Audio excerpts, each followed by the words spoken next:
नमस्कार प्रशिक्षुओं, आपका बहुत बहुत स्वागत है आपके अपने करेंट हेवन के यूट्यूब चैनल पर। आशा करते हैं बेस्ट होंगे।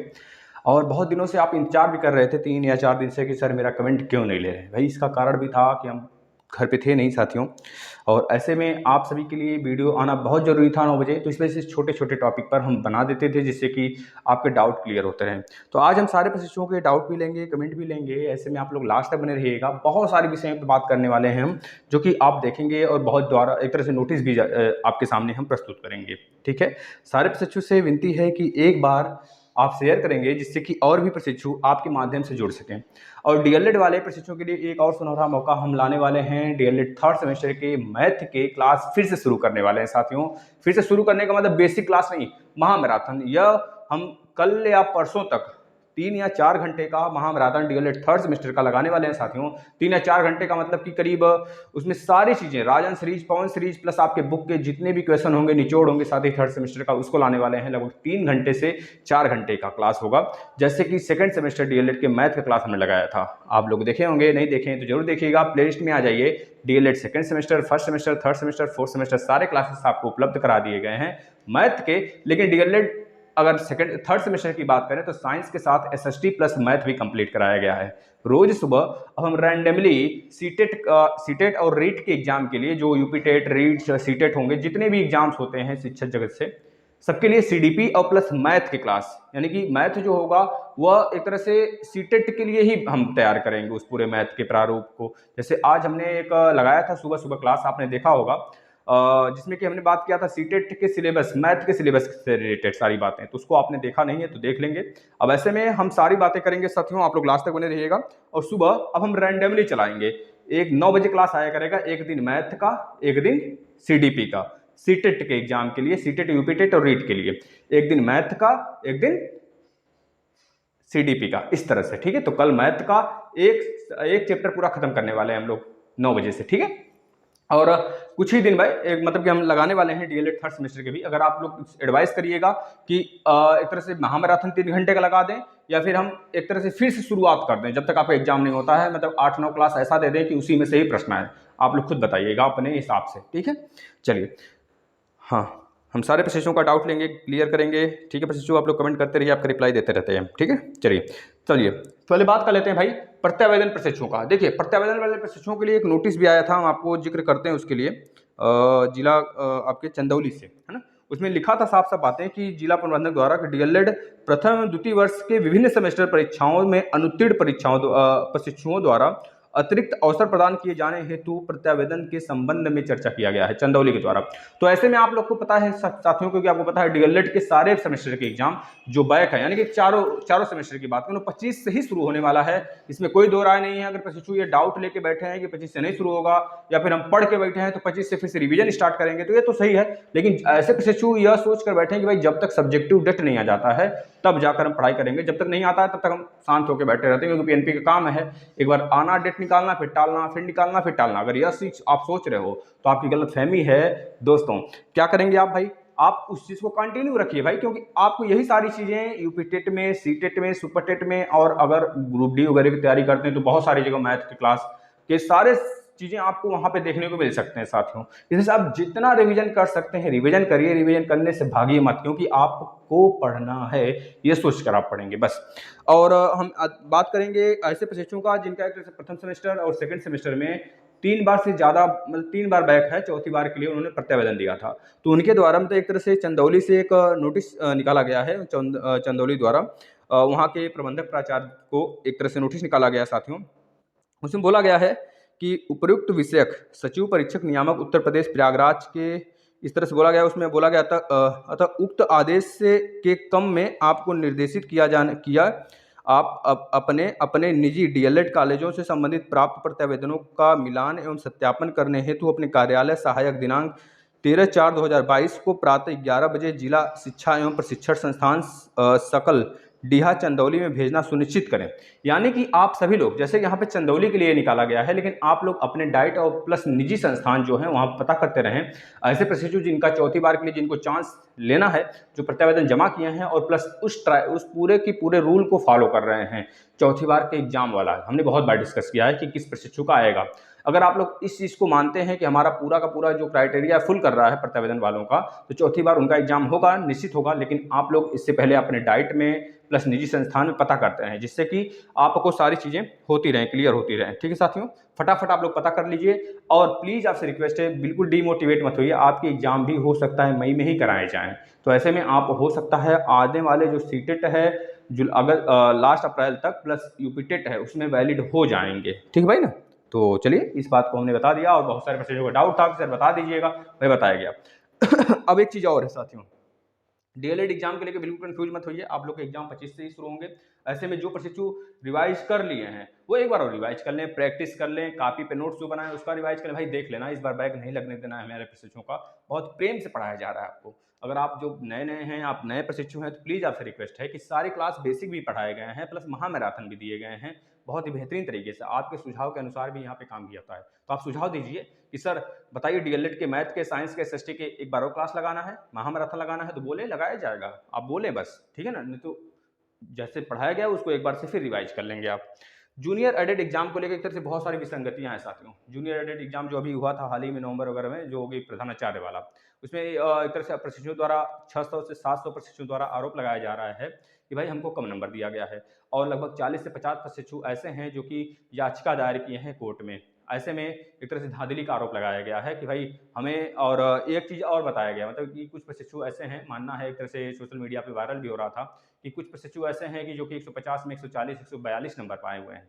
ये सोशल मीडिया द्वारा वायरल हो रहा था और इस पर बिल्कुल एकाग्रचित होकर हमारी कोर्ट द्वारा, माननीय कोर्ट द्वारा इस पर कार्रवाई सुचारू रूप से चल रहा है। उनको एक तरह से ठोस सबूत की जरूरत है। अगर आप लोग को ऐसा कोई ठोस सबूत आप लोग के पास है 140 142 नंबर वाले प्रशिक्षुओं का कि यह, हाँ, यह पाए हैं 140 नंबर 142 नंबर, तो आप उस चीज़ को बता सकते हैं माननीय कोर्ट को, जिससे कि उनको अपने काम करने में बहुत आसानी होगी। अगर आप लोग के पास ठोस सबूत हो तो, अन्यथा कंडीशन में आप लोग भी सर्च कर सकते हैं, साथ ही हेल्प कर सकते हैं। अगला, यूपी टेट रिजल्ट को लेकर बहुत सारे अभ्यर्थी परेशान हैं, बहुत सारी याचिकाएं दायर किए हैं कि भाई यूपी टेट के रिजल्ट में हमारा इनवैलिड लिखा है, तो हमारा क्यों लिखा है इनवैलिड। भाई पता है आपको, पिछली बार भी ऐसा हुआ था 2019 में, साथी जब यूपी टेट आया था बहुत सारे प्रशिक्षु गए थे, कहे थे भाई हमारा OMR सीट सर एक बार हमको चांस मिलना चाहिए सही करने का। तो ऐसे में उनके द्वारा पहले नोटिस निकाल दिया गया था कि भाई देखिए पीएनपी सचिव द्वारा या पीएनपी कार्यालय द्वारा ये सारी चीज़ें पहले से बता दी जाती हैं आपको कि भाई देखिए अगर आप गलत करेंगे OMR सीट में, चाहे आप सीरीज से रिलेटेड ABCD जो आता है एग्जाम में, पेपर होता है ना ABCD, अगर उसमें गलत करते हैं या फिर अपने नाम में गड़बड़ी करते हैं या फिर अपने कह लीजिए कि भाई आप जो पार्ट होता है, भाषा लैंग्वेज होता है, अगर उसमें गलत करते हैं तो उसमें विसंगतियों के कारण आपके रिजल्ट रोके जा सकते हैं। अगर आपने बबल नहीं भरा है, सारी चीज़ें आपने कर दिया है, बेहतरीन नंबर भी पाए हैं आप, लेकिन उसमें इनवैलिड लिख के आ रहा है, तो आपके रिजल्ट की घोषणा नहीं हुई है और इनवैलिड होगा, आप उसमें के लिए अलाउ नहीं होंगे। आपको अगले यूपीटेट सीटेट की तैयारी में जुट जाना चाहिए।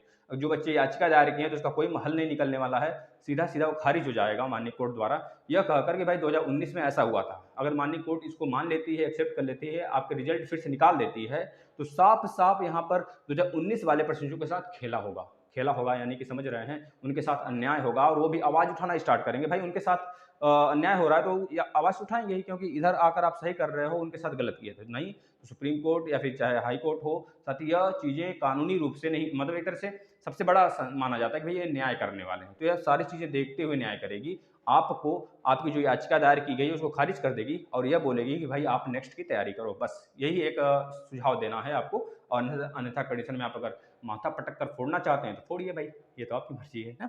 चलिए बात कर लेते हैं स्कूटी रिजल्ट को। देखिए भाई स्कूटी रिजल्ट बहुत सारे बच्चों का ना, सर स्कूटी के रिजल्ट कब आएंगे, हम आपके जवाब भी देते रहते हैं थोड़ा सा।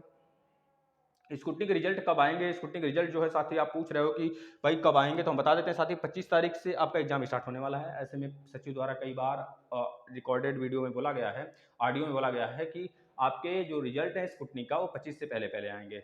उनके माध्यम से अगर हम कहें तो हमारा भी यही मानना होगा कि 25 से पहले पहले आ जाना चाहिए, क्योंकि यह हमेशा होता है जब भी पेपर स्टार्ट होने वाला होता है उसके पहले स्कूटनी का हर एक सेमेस्टर का रिजल्ट आ जाता है। एक बार ऐसा हुआ था पिछले बार कि भाई आपके स्कूटनी के रिजल्ट आने में विलंब हुआ था, उसके पहले सेमेस्टर के एग्जाम स्टार्ट हो गए थे। तो ऐसे भी प्रशिक्षु उस सेमेस्टर के एग्जाम को दिए थे जो स्कूटनी में पास हो गए थे।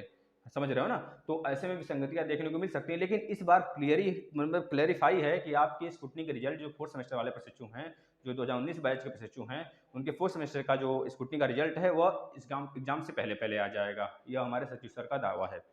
अब शिक्षक भर्ती को लेकर भाई देखो, शिक्षक भर्ती के लिए बहुत सारी विसंगतियां हैं साथियों, इसको सुलझाने में पता है अब हमारे देखिए जो आपके कार्यकर्ता लोग हैं, मतलब कि एक तरह से प्रशिक्षु हैं, मतलब छात्र नेता वगैरह हैं, ये लोग जमीनी स्तर पर 97,000 भर्ती को लेकर बिल्कुल कानूनी रूप से जमीनी स्तर पर हर जगह ये मांग कर रहे हैं। हम आपको सुनाते हैं, 2-3 आरटीआई इन्होंने लगाया है। पहला आरटीआई इन्होंने लगाया हुआ है इस शिक्षक भर्ती के लिए कि उत्तर प्रदेश राज्य के बेसिक मतलब क्वेश्चन पूछा जाता है आरटीआई में, राइट टू इन्फॉर्मेशन, मतलब क्वेश्चन पूछते हैं अभ्यर्थी मतलब एक तरह से आयोग से, तो ये क्वेश्चन पूछा गया है।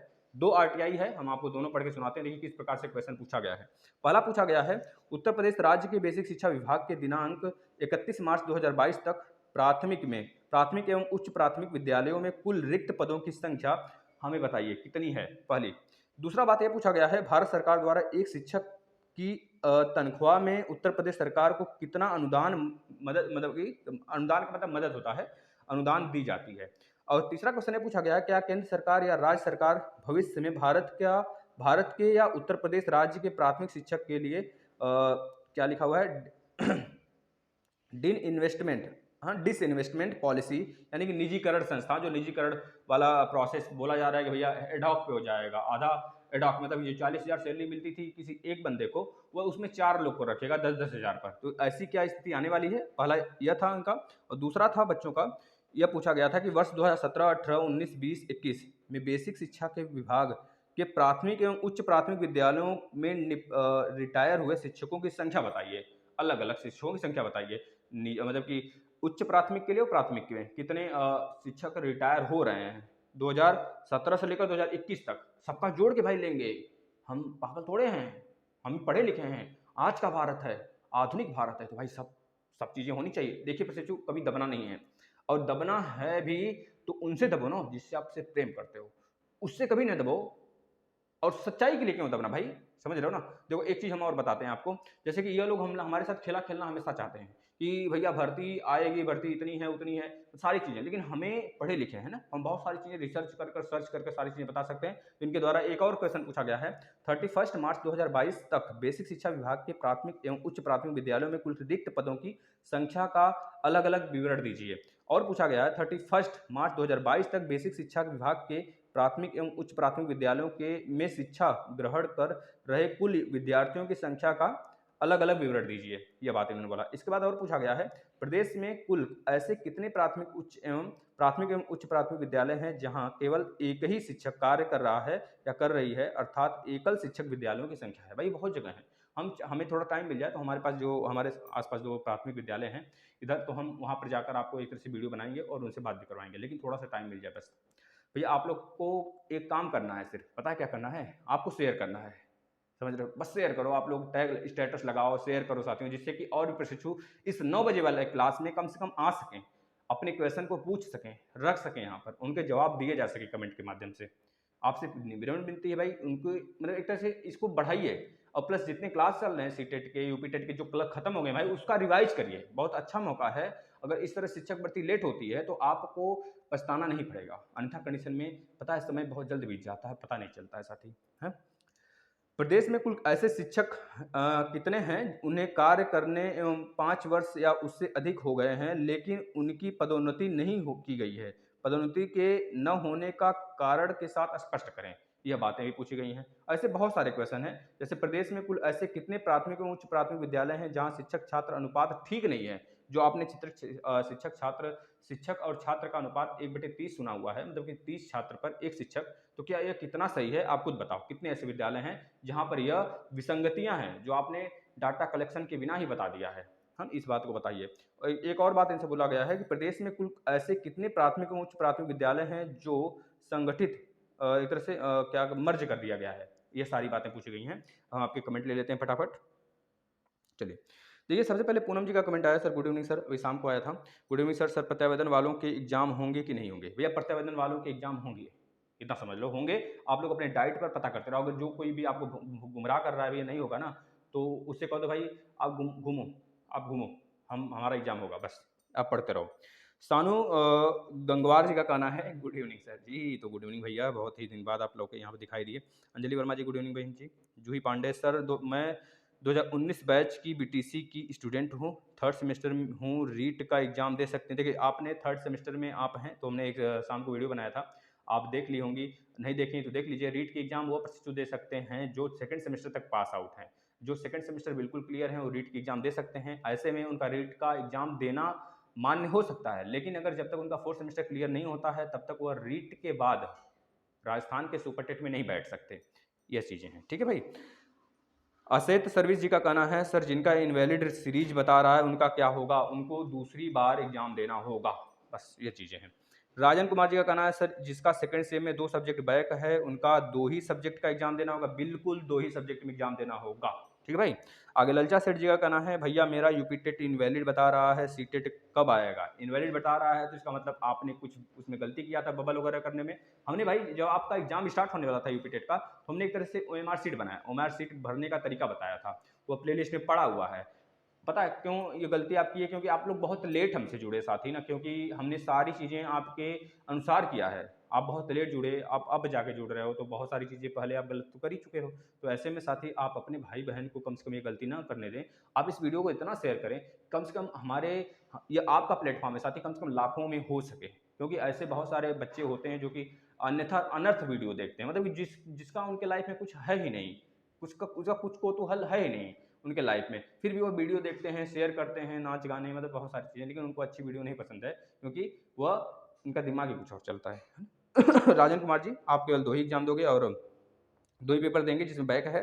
ललचा सेठ जी नमस्कार भैया नमस्कार। निकिता DLED का फॉर्म कब तक आएगा, इसके हम पता करके बताते हैं। निकिता जायसवाल जी, हम इसको पता करके बताते हैं आपको। चलिए, और कितने बच्चों का कमेंट है भाई। गौरव सिंह 2018 बैच, आरोही पटेल। गौरव मिश्रा का कहना, सर मैं 2018 बैच से हूँ, मेरी एक एंड सेकंड सेमेस्टर में 3 बार बैक है। मेरी मतलब फर्स्ट में किसी एक सब्जेक्ट में और सेकंड सेमेस्टर में 3 बार बैक है, आप ये कहना चाहते हैं। तो आपके लिए अभी कुछ ऐसा कोई नोटिस नहीं है, हम अगर नोटिस आता है तो बताएंगे, लेकिन आप लोग घबराइए मत, आप लोग के एग्जाम होंगे, क्योंकि आप लोग का सेमेस्टर बैक नहीं है। डबल सेमेस्टर बैक वाले DLED खत्म माना जाएगा और DLED दोबारा नहीं कर सकते, लेकिन जिनका एक बार सेमेस्टर बैक है वो दोबारा एग्जाम कर सकते हैं, लेकिन इस बार उनका एग्जाम का भी कोई अता पता नहीं है कब होगा। ललिता शुक्ला जी का कहना है, सर स्कूटनी का रिजल्ट कब तक आएगा 2019 बैच का। देखिए भाई, स्कूटनी का रिजल्ट कब तक आएगा, मत करो कमेंट, आप ना मत करो, और कमेंट ना करो भैया। देखो सर, स्कूटनी का रिजल्ट कब तक आएगा 2019 बैच का, तो हम बता देते हैं साथ ही, आपको बताया गया 25 से पहले पहले आएगा, ठीक है भाई, क्योंकि आपकी एग्जाम स्टार्ट होगा। राजन कुमार जी नमस्ते सर, सेकंड सेम इंग्लिश देखिए भाई, थोड़ा सा आप लोग की संख्या कम रहती है तो बहुत सारे क्लासेस लाने होते हैं ना, तो इंग्लिश की क्लास जैसे लाना प्लस PDF बनाना साथी बहुत थोड़ा सा डिफिकल्ट टास्क हो जाता है। वैसे में प्लीज़ माफ़ी करिएगा, हम आपको एक सजेस्ट देते हैं राजन जी, आप राजन सीरीज ले लीजिए। राजन या पवन सीरीज ले लीजिए राजन कुमार जी, उससे आप इतना अच्छे से पढ़ डालो, क्योंकि हम भी पढ़ाएंगे तो राजन से ही पढ़ाएंगे, क्योंकि हमको इंग्लिश में, हम बता दें अपने आप को, थोड़ी सी वीकनेस, मतलब वीक है हमारी इंग्लिश, और इस वजह से हम इंग्लिश नहीं ध्यान देते। नहीं, अगर पढ़ाने को तो पढ़ा सकते हैं, लेकिन इसमें कोई डाउट नहीं है कि अच्छे नहीं पढ़ाएंगे, बिल्कुल बेहतरीन पढ़ाएंगे जब पढ़ाएंगे, लेकिन हम उधर अपने आप को डायरेक्ट नहीं करना चाहते हैं। अगर आप पढ़ना चाहते हैं तो पढ़ लीजिए, लेकिन यूपी टेट के लिए हम जरूर इंग्लिश पढ़ाएंगे, इतना गारंटी है। इंग्लिश बहुत बेस्ट पढ़ाएंगे हम यूपी टेट के लिए। इसके लिए प्लीज़ आपसे रिक्वेस्ट है कि आपके पास बहुत कम समय है, आप पढ़ना स्टार्ट कर दो राजन सीरीज से, राजन जी राजन सीरीज से, ठीक है भाई। चलिए, रेणु सिंह जी अटपटे कमेंट करती हैं भाई, क्योंकि अगर कोई प्रशिक्षु एक चीज़ को बार बार पूछ रहा है तो उसको बार बार बताने की हमारी रिस्पॉन्सिबिलिटी है भाई, हम बताएंगे। और अगर आपको बुरा लग रहा है तो आप जाओ, साफ साफ एक कल रेणु सिंह जी बहुत ज़्यादा, मतलब कि बहुत सारी चीज़ें बोली है ना, हम उसको किसी को दिखाया नहीं तो उनका बाजा बच गया होता, लेकिन यह चीज़ें रेणु सिंह जी आप मत बोलो, ठीक है ना, आप अपने लिए बोले हो और अच्छा किया आपने जो चीज़ें लिखी हो, क्योंकि आपका पालन पोषण इसी बैकग्राउंड से हुआ है, तो बहुत अच्छी बात है, ठीक है भाई। दाक्षी माई क्यूटी, ठीक है, राखी यादव, और कौन है भैया, ललिता शुक्ला जी, सर स्कूटनी का रिजल्ट कब तक आएगा, तो उन्होंने बता दिया गया बच्चा। ठाकुर ऑफिशियल का कहना है, करंट हम देखते हैं सर, इस बार कहाँ से क्वेश्चन देते हैं PNP वाले, कहीं से भी दें PNP वाले, अगर आप पढ़ लिए हैं सारे के सारे जो हम पढ़ा रखे हैं साथी, तो कहीं से क्वेश्चन उससे बाहर तो आना असंभव है, इतना मान के रखो आप, ठीक है प्रशिक्षु। हाँ, जो आप पूछ रहे हैं कि सर सीटेट मैथ का भी क्लास लगाइए, सीटेट मैथ का और CDP का या रैंडमली चलाएंगे। जैसे कि आज आया था सीटेट के मैथ का सिलेबस, यानी कल पहला चैप्टर हम सीटेट के मैथ का खत्म कर देंगे। अगर आपने देखा है तो नहीं देखा है देख लीजिए, कल सीटेट का पहला चैप्टर खत्म हो जाएगा। सुबह 9 बजे से आया करेगा सीटेट की क्लास, अगर कहेंगे तो सुबह लगा देंगे, 7 बजे से ही लगा देंगे सीडीपी या सीटेट का क्लास। चलिए 7 बजे ही आया करेगा सीडीपी या फिर सीटेट की क्लास, आपके डेली 7 बजे आया करेंगे, है ना। दोनों दिन रैंडमली, एक दिन सीडीपी एक दिन सीटेट का मैथ, एक दिन सीडीपी एक दिन सीटेट का मैथ, ऐसे, ठीक है भाई। और इसी तरह से आगे भी आपके क्लास लगाए जाएंगे दोनों, मतलब कि और भी जो साइंस के हैं, एसएसटी के हैं, सारे क्लास लगाए जाएंगे। लेकिन पहले इन दोनों को फिनिश हो जाने दीजिए जब तक आपके एग्जाम होंगे, क्योंकि ये दोनों वास्ट सब्जेक्ट माने जाते हैं। और जीके का भी बहुत हम अच्छे डोज दे देंगे आपको, दिए भी हैं, आप आकर ज्योग्राफी के एसएसटी के सेक्शन में देख सकते हैं। ऐसे में प्लीज़ आपसे रिक्वेस्ट है, साथ ही अगर कोई सजेशन हो ना कि सुधार करने का, तो आप सजेस्ट कर सकते हो, उसको हम सुधार करेंगे। पंकज अवस्थी जी का कहना है सर सेकंड सेमेस्टर का एग्जाम मैथ का 26 को है भाई। देखिए भाई 26 को अभी तो कोई ऐसा कोई नोटिस नहीं कि 26 को मैथ का ही होगा, ऐसा अगर है कहीं नोटिस तो बताइए, लेकिन इसी के बीच में आपके एग्जाम होंगे जो आपको शेड्यूल जारी किया गया है, ठीक है भाई। और इससे मत घबराइए कि भाई ये बढ़ेगा ना बढ़ेगा ना घटेगा, इतना याद रखें आपके एग्जाम उसी के बीच में होंगे और ये तय है पूरा। रेणु कुमारी जी का कहना है सर स्कूटनी रिजल्ट आएगा कि नहीं आएगा देखिए भाई इसमें तो आएगा, लेकिन देखिए आएगा, भगवान भरोसे आएगा। कुमारी शिक्षा जी का कहना है सर प्रत्यावेदन वालों के एग्जाम कब होंगे बताया गया है, अगर आप स्टार्टिंग से बनी थी तो ठीक है, नहीं तो फिर आप स्टार्टिंग में आकर देख सकते हैं वीडियो को। पंकज अवस्थी जी सबसे पहले लाइक किया हमने, थैंक यू भैया। कुमारी शिखा प्रत्यावेदन के लिए कुछ कीजिए सर, हो रहा है आपके लिए, होगा, ठीक है भाई। बस यह सारे आपके कमेंट थे प्रशिक्षु देखिए हॉटमेल ने एक कमेंट किया हुआ है कि सही कहा आपने सर, गुड, थैंक यू बेटा। ललचा सेठ जी हम यूपी से हैं, क्या रीट दे सकते हैं? भाई रीट कौन दे सकता है, नहीं दे सकता है, इसके लिए हमने शाम को वीडियो बनाया था, आप देख सकते हैं, ठीक है। प्रियंका सिंह जी आप इस टाइम काहे रिप्लाई नहीं कर रहे हैं? क्योंकि बाहर थे भाई हम, थोड़े से कुछ दिन में काम था, बाहर थे, इस वजह से रिप्लाई नहीं हो पा रही थी, और इस वजह से आपको बोर्ड पर ये लाइव क्लास नहीं चल पा रहा था। तो अब आपके लाइव क्लास चलेंगे, बोर्ड पर चलेंगे, और प्लस कभी काल के अगर बाहर होते हैं साथी तो आपके लिए रिकॉर्डेड वीडियो आता है, इसकी रिकॉर्डिंग, तो आप उसे देखा करेंगे, क्योंकि आपके सारे कमेंट से रिलेटेड जितने डाउट होते हैं सब उसमें मर्ज करके हम देते हैं, ठीक है भाई, ठीक है। रेणु सिंह जी सर प्रत्यावेदन वालों के बारे में कुछ कीजिए सर प्लीज़ बताइए। देखिए भाई आप अपनी गुस्सा किसी और पर नहीं निकाल सकते, है ना। किसी अपने परेशान है तो अपनी परेशानी को खत्म करिए, दूसरे को परेशान करके अपने तो परेशान तो हैं ही, दूसरे को भी परेशान करेंगे तो ऐसे में वो भी परेशान होगा और आप तो खुद परेशान हैं ही। तो प्लीज़ आपसे रिक्वेस्ट है अपनी परेशानी सॉल्व करने का थोड़ा सा फंडा ढूंढें, या फिर जिससे प्यार, मतलब जिससे आप लगाव बहुत ज़्यादा करते हैं ना, उससे थोड़ी सी अपनी चीज़ें शेयर करें, बस यही कहना चाहते हैं, ठीक है। सारी चीज़ें आपकी खत्म हो जाएगी। मतलब इनका कहना है सर हम कैसे अपने गुस्सा खत्म करें? गुस्सा खत्म करने का यही काम है कि आप थोड़ी सी शांत बैठ जाओ। अगर आपको लगता है बहुत गुस्सा आ रहा है, थोड़ी देर शांत बैठ जाओ, या फिर उससे बात कर लो जो आपको बहुत पसंद है, उससे बात कर लो, और या फिर वह काम कर लो जो आपको बहुत पसंद लगता है, या फिर शांत बना के सो जाओ। सारी चीज़ें ही तो हो सकती हैं, और क्या हो सकता है। गुस्सा काहे करना भाई, समाज में गुस्सा काहे करना, किससे गुस्सा करोगे? काहे का गुस्सा, काहे का बहरेख, है ना भाई, ये सारी चीज़ें।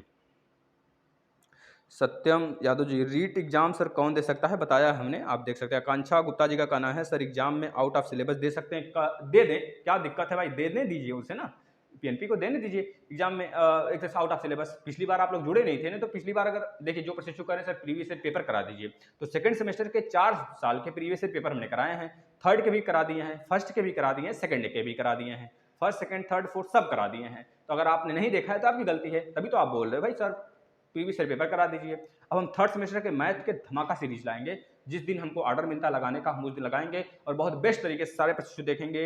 साथियों अगर कहेंगे आप कि आधा आधा सा लगा दीजिए 2 में, तो हम 2 में चला देंगे, 3-3 घंटे का 2 वीडियो लगा देंगे। लेकिन आपके एडवाइस की बहुत जरूरी है साथी, आप लोग एडवाइस दीजिए। और प्लीज़ सभी प्रशिक्षु से रिक्वेस्ट है, जो भी प्रशिक्षु, जिससे राखी यादव हैं, प्लस पूजा सिंह जी हैं, RS ऑफिशियल हैं, आकांक्षा हैं, सत्यम यादव हैं, है ना, रामू यादव हैं, रामू अग्रवाल हैं, रामू यादव हैं, रामू अग्रवाल नहीं, मनोज अग्रवाल हैं, इसके बाद रचना चौधरी हैं, मतलब जितने भी प्रशिक्षु हैं हम आपसे रिक्वेस्ट करते हैं साथी आप सारे क्लासेस को देखना स्टार्ट करें। और आप लोग का इतना बड़प्पन होता है कि आप हमारे सीरीज से जुड़ते हैं और इतने बढ़िया बढ़िया कमेंट करते हो, है ना, अच्छा लगता है साथियों। आप इसी तरह प्यार बना के रखें, जिससे कि हमारा ये फैमिली बड़ा हो सके, फटाफट बड़ा हो, और जिससे कि और भी प्रशिक्षु जिनको सच में क्लास की जरूरत होती है, वो मजबूती की, ताकत की जरूरत होती है, वह इस क्लास के माध्यम से पा सकें और अपने आप को मोटिवेशन में लाकर पढ़ाई कर सकें, एनर्जी फुल, एनर्जी मतलब एनर्जी के साथ पूरा, ठीक है भाई। अगर कोई गलती होती है तो माफ़ी दीजिएगा, लेकिन हम ये प्रयास करते हैं हमेशा कि हम ऐसा कुछ ना बोलें जिससे कि हमारे प्रशिक्षुओं को बुरा लगे।